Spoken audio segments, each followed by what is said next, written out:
Dan Snow, thank you very much for joining us from the UK. How are you?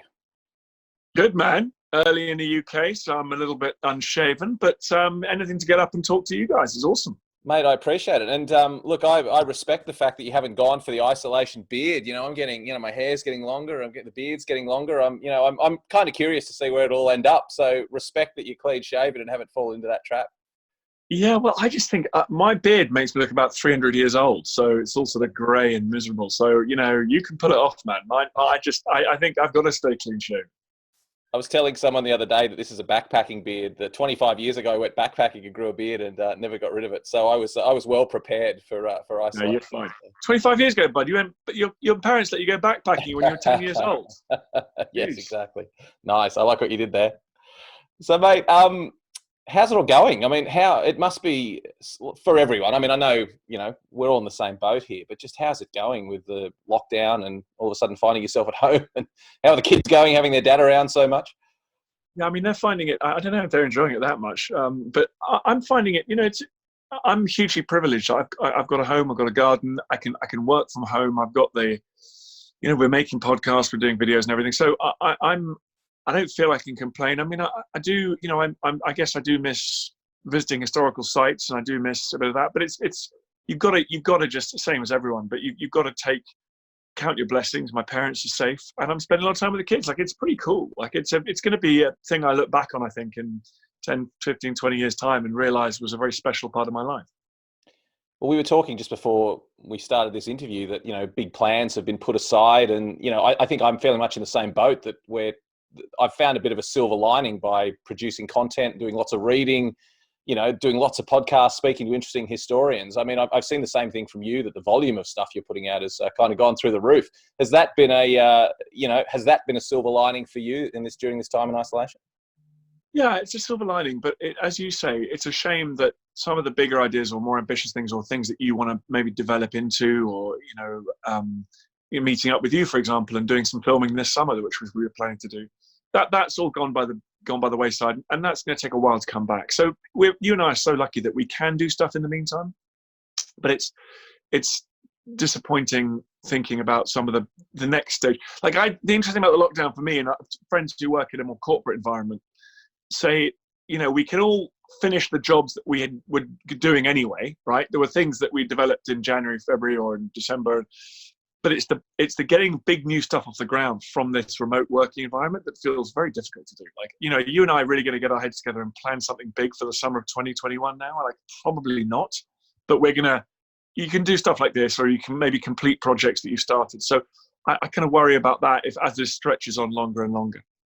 Well, it's interesting too, isn't it? We don't know the effect it's going to have when people go back. I mean, so many people are saying, oh, now that I'm working from home, I can't imagine myself ever going back into an office. It's going to be, I say this with my historian's hat on as well.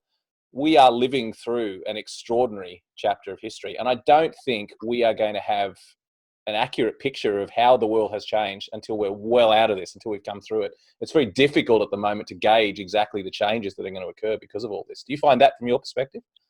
I do, and I'm also reminded how I usually get everything wrong. I usually call everything wrong. So the fact that we all thought the internet was going to sort of shine light into the dark recesses of authoritarian regimes all over the world and promote good governments and facts, and of course it has done the opposite. Donald Trump today or yesterday became the first senior Western politician to release a deep fake video about one of his, about Joe Biden. So it's just a hellhole of lies and disinformation and conspiracy theories. And so, like, in the same way, I look and think, my God, how's the high street ever come back? I don't know if that in Australia you talk about high street, but here that's like, small retail lots that people walk around, and like butchers and bakers and stuff. And in the UK, like everywhere in the world, it's been destroyed by the internet and big out of town. But then I drove through my local high street the other day, and I noticed that there's like lots of kind of hipster cafes and stuff which are up and running and selling coffee and hot chocolate and croissants out the front, and to socially so maybe we'll all start flocking to meet up again. Like, I don't know, it's funny how, as I say, I've been wrong about nearly everything that's happened in my lifetime, and it could be that there are there will be some really surprising outcomes to this, as well as the ones that people are predicting, I think. I think it's funny because you and I spoke. You were on my podcast several months ago, and then I was on your podcast recently. And both times that we spoke during those, we talked about these themes of how we basically have faith in humanity, and people have a way of bumbling through. I spoke to Dan Carlin last year as well about the same themes, that the good of humanity, and people have their way of bumbling through. How could any of us predict that it was going to be tested so extremely in such a short period of time? It's just quite extraordinary. Well, it's funny, isn't it? Because what's weird is that every year on the anniversary of the so-called Spanish influenza, the Great Influenza, I think I chose an anniversary. I think I chose it reaching New York or something in 1980. And every year I would tweet, "Hey, Spanish influenza reached New York today in 1918. We're due another big influenza pandemic. ... And I tweet that every year, right? Literally on the anniversary, and it still comes as a major shock. Like, it's so odd that even historians who've been going, even security officials, even healthcare officials, who all said humanity is due another big and bad pandemic. It's different to saying it all the time to actually believing it in your core, isn't it? And so I've been as surprised as anybody, even though like you, I've talked to the historians that talk about these pandemics that occur every so often, and yet it just I didn't really in my heart obviously believe that I would ever see that. It's so strange. It's the human condition, isn't it? I like that about mankind, that we seem to have this optimism that it's not going to happen to us, even on a personal level or now on a humanity level. We never think it's going to happen to us. But a friend of mine messaged me the other day to say she just listened to the Dan Carlin interview from last year, and he and I were talking about pandemics. I'd forgotten, but in that interview we were talking about pandemics, and he actually said the notorious words, "Well, it's not something we have to worry about these days." Okay. Look at us now. Not. You've got it, man. That's a gotcha. You're going to clip that out, man. So what? So how are you keeping yourself occupied, mate, with all this time at home? I mean, I've seen you've been doing a lot of podcasts, a lot of interviews. Yeah, I'm doing videos and podcast stuff. I mean, I am actually just doing a whole bunch of childcare and housework. To be honest with you, like it's pretty intense. So the homeschooling is a terrible misnomer. Well, it is. I guess it's homeschooling, but there's not much schooling involved. It's home teaching from mum and dad at the moment, I'll tell you. So that is kind of challenging, and then trying to do a bit of reading. It's nice actually doing a bit of reading a bit of fiction, which I haven't read for years. Like not just history books.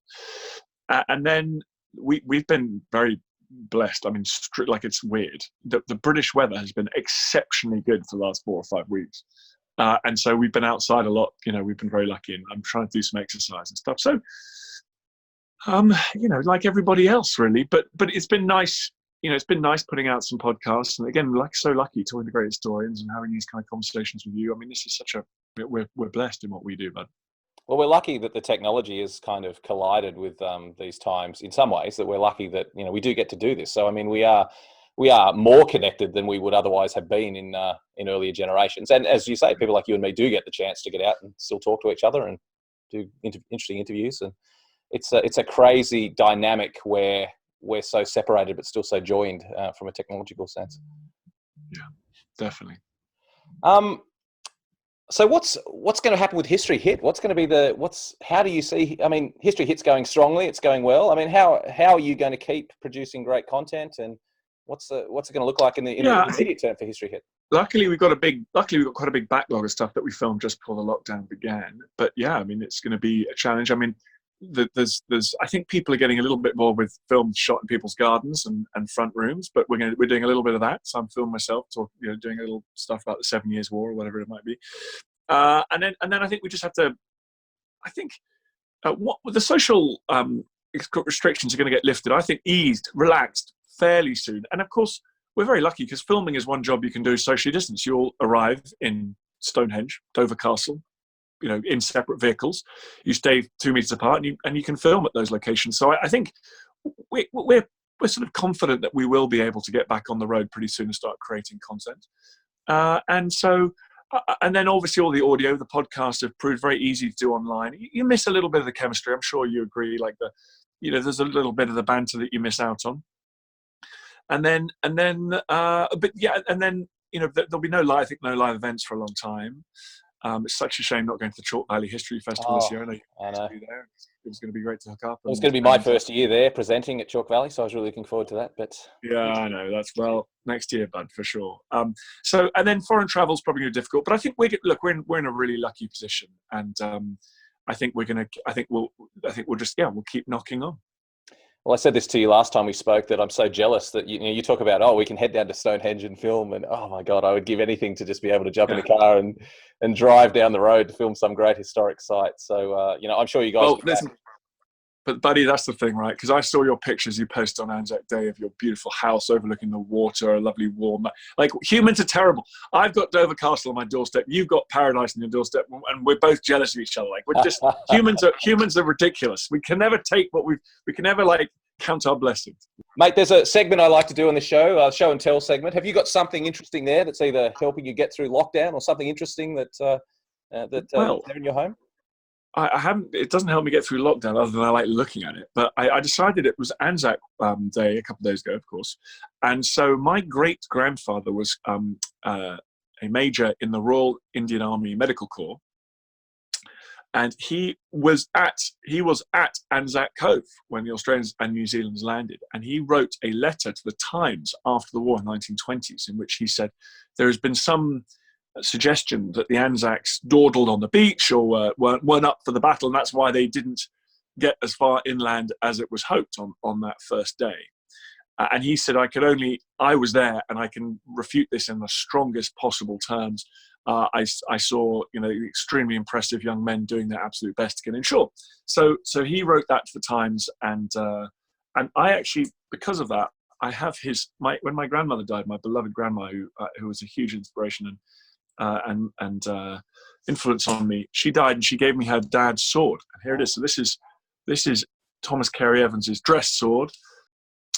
And I never knew him. My mum met him very briefly, but so he would tell amazing stories about the Gallipoli campaign. Well, that's an extraordinary link, and you're right. This week having been Anzac Week, I mean, I don't know if you've ever been out here for Anzac Day, but it's just such an extraordinary time. And we appreciate the significance of Gallipoli. We also appreciate our friends in the UK noting how important it is to us as well, because we're always disappointed that I think the UK doesn't remember Gallipoli as strongly as we do, because it's just such an epic tale of shared sacrifice. Yeah. It's a Greek tragedy, and it's been a busy week.